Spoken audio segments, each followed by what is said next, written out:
In this video, we are going to use the law of sines to find missing angle measures in an acute triangle. So we're going to use an example, and the example here is triangle ABC. So in triangle ABC, we know that angle A measures 51 degrees.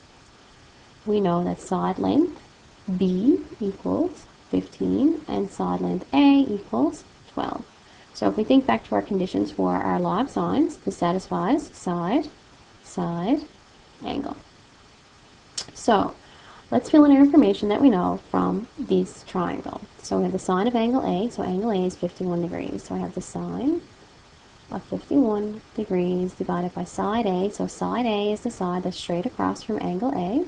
So it's 12 meters equals the sine of angle B. So angle B is the one we're trying to find because that one's marked theta.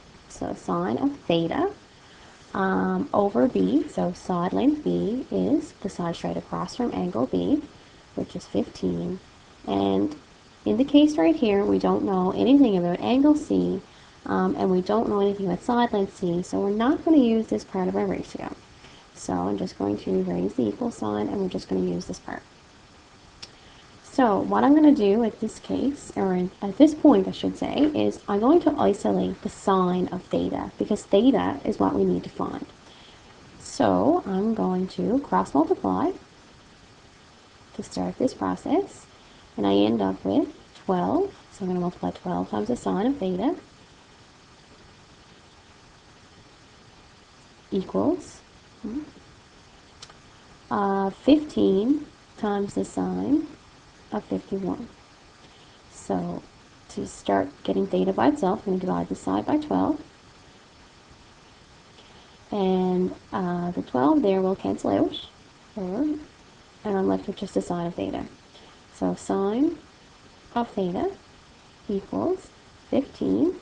Now I'm going to find my decimal approximation to 4 decimal places for the sine of 51, which is 0.7771 divided by 12. So then again in my calculator, I'm going to find a decimal to 4 decimal places for 15 times 0.771 divided by 12. So sine of theta is going to be equal to 0.9714. So now we need to get theta by itself.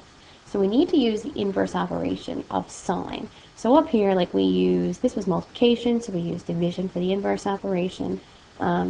So an inverse operation of sine is actually sine to the negative 1. So what I'm going to do is I'm going to multiply the sine of negative 1 by both sides of this equation. So I have the sine of negative 1 times the sine of theta equals sine to the negative 1 of 0.79714. So then what happens is sine to the negative 1 will cancel with sine, and theta is equal to, so we determine the angle measure by using the inverse sine button on our calculator. The inverse sine is usually the number that's, the inverse sine is usually the operation that's above the sine button on your calculator. So to access that on our calculators, normally you would go shift sine, and then put in your decimal 0.9714, 0.9714, and you should get 76.3 degrees as your angle measure. So 73.6 is the missing angle measure B right here.